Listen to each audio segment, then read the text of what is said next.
नमस्कार मित्रों। उत्तराखंड शिक्षा विभाग के द्वारा 2017 में तत्कालीन माननीय शिक्षा मंत्री श्री अरविंद पांडे जी के आदेशानुसार कक्षा तीसरी और छठी से शासकीय विद्यालयों में विज्ञान विषय को अंग्रेजी माध्यम से पढ़ाए जाने का आदेश किया गया था। लेकिन पिछले 5 वर्षों में यह देखने को मिला फीडबैक के द्वारा कि बच्चों का जो विज्ञान का स्तर था, ज्ञान था, वह बहुत अधोगति की ओर चले गया है। जो बच्चे खेल खेल में एक विज्ञान का अध्ययन करते थे, प्रयोगात्मक कार्य करते थे, छोटी छोटी चीज़ों का प्रयोग करते थे, उस माध्यम के कारण बच्चों की जो रचनात्मकता थी और मौलिकता थी उसका एकदम ह्रास हो गया। देखिए, अंग्रेजी भाषा वर्तमान की जो तकनीकी के कारण कहें, टेक्नोलॉजी के कारण, ये जो माहौल वातावरण है उसके कारण अंग्रेजी को एक भाषा के माध्यम से पढ़ाया जाना, भाषा के रूप में पढ़ाया जाना और एक विषय के रूप में पढ़ाया जाना बहुत महत्वपूर्ण है और प्रत्येक बच्चे को पढ़ना चाहिए। भाषाओं को तो जितना अधिक हम जान सकते हैं उतना अच्छा बेहतर है, क्योंकि जितना अधिक भाषाओं को हम जानेंगे उतना हमारी बौद्धिक चेतना बढ़ती है। लेकिन किसी विषय को, गणित को, विज्ञान को, इतिहास को, राजनीति को, भूगोल, अर्थशास्त्र को एक किसी निश्चित वैदेशिक भाषा के माध्यम से पढ़ाया जाना, ये हमारे जो ग्रामीण पृष्ठभूमि, पर्वतीय क्षेत्र पृष्ठभूमि के बच्चे होते हैं, इनके लिए हानिकारक हो जाता है। कारण परिवेश, माहौल का।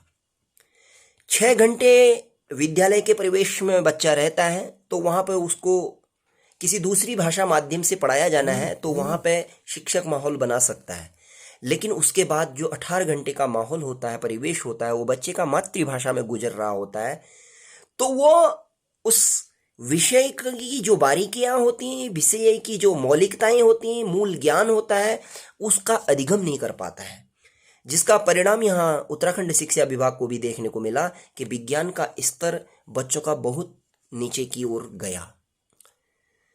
तो शिक्षा विभाग ने अभी 2-3 दिन पहले ही एक आदेश कर रखा है कि विज्ञान को हिंदी माध्यम से पढ़ाया जाएगा, हिंदी अंग्रेजी माध्यम से पढ़ाया जाएगा। ये बहुत अच्छा प्रशंसनीय निर्णय है।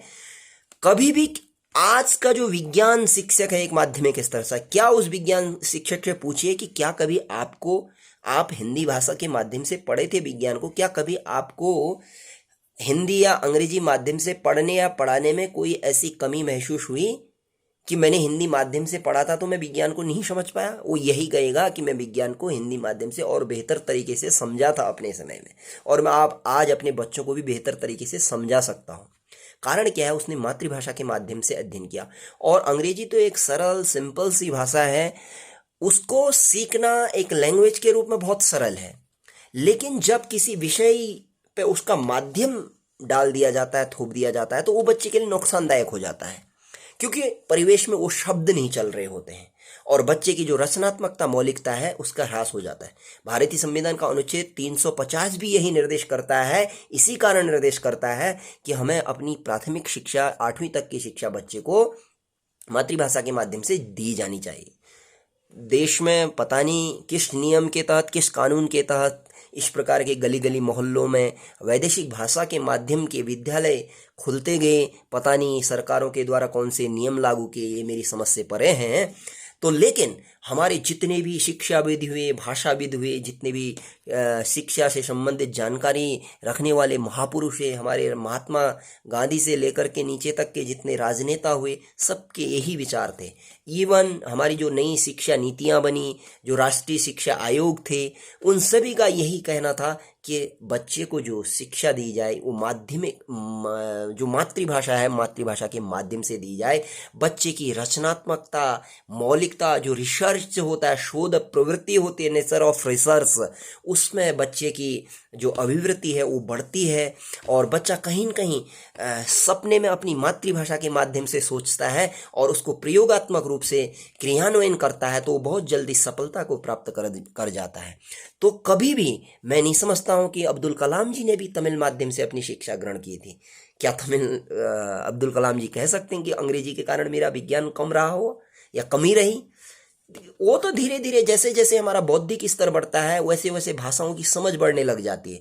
कक्षा प्रथम वाले बच्चे के लिए अगर हम कहने लग जाएं कि वह 3 भाषाओं को समझने लग जाए, बोलने लग जाए, पढ़ने लिख जाए, ये संभव नहीं है, क्योंकि भाषाएं एक समय के अनुसार समझ में आने लगती हैं। हमने कक्षा 6वीं में संस्कृत पढ़नी प्रारंभ की, अंग्रेजी प्रारंभ की, ABCD इत्यादि।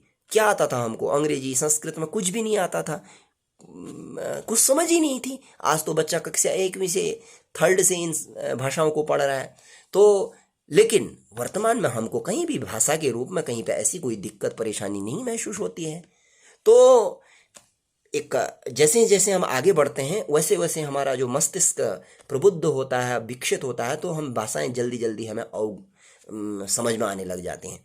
तो और साथ में दूसरा माध्यम यह भी था कि कक्षा 10वीं के बाद अगर आप किसी एक वैदेशिक भाषा के माध्यम से विज्ञान विषय जैसे जटिल विषयों को थोप रहे हैं, तो कल के दिन क्या है कि 100 में से 100 बच्चे तो विज्ञान क्षेत्र में नहीं जाते हैं ना। ये भी कहना होता है कई लोगों को कि इंटर के बाद तो बच्चों को फिर उस माध्यम से पढ़ना है। सबसे बड़ी बात तो यहाँ से यदि संस्कार बनेंगे तो आने वाले समय में सरकारें वहाँ पे भी परिवर्तित करेंगी नियमों को धीरे धीरे, और नहीं भी करती हैं, एक तो समझ बढ़ जाती है, दूसरा क्या है 100 में से 100 बच्चे तो विज्ञान विषय के क्षेत्र में कार्य नहीं करते हैं, पढ़ते नहीं है। 100 में से 20-25% जाएंगे अधिक से, अन्य तो ह्यूमैनिटी जो विषय होता है या फिर कॉमर्स इत्यादि विषय होते हैं या फिर अन्य कोई अपना बिजनेस व्यापार इत्यादि करते हैं, उस क्षेत्र में जाते हैं बच्चे। तो इसलिए ये कहना सही नहीं है कि उसके बाद तो उन्हीं विषयों में अध्ययन करना है, और जिस बच्चे को अध्ययन करना है वो अभी से अपना संस्कार बना लेगा धीरे धीरे धीरे।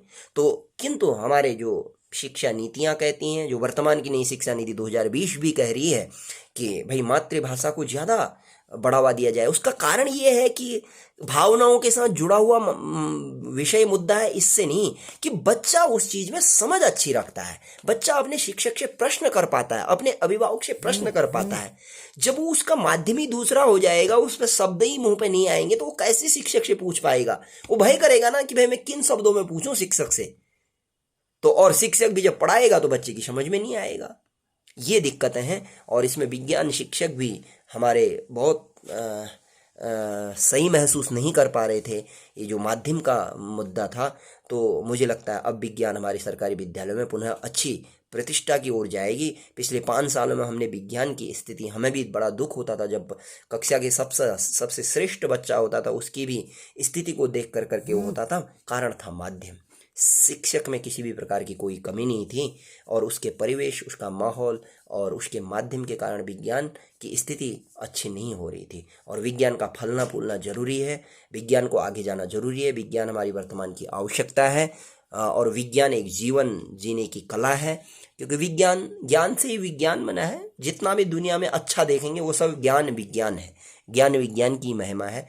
तो इसलिए मैंने सोचा कि थोड़ा सा ये वीडियो के माध्यम से थोड़ा सा लोगों को बताया जाए, अभिभावकों को बताया जाए, छात्रों को बताया जाए, और बच्चों की शोध प्रवृत्ति बढ़े, आगे को कुछ नए नए कार्य करने के लिए, आविष्कार करने के लिए रचनात्मकताएं, मौलिकताएं बढ़ें, और जिससे कि बच्चे हमारे देश के विकास में महत्वपूर्ण योगदान दे सकें।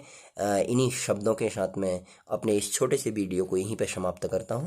धन्यवाद, नमस्कार।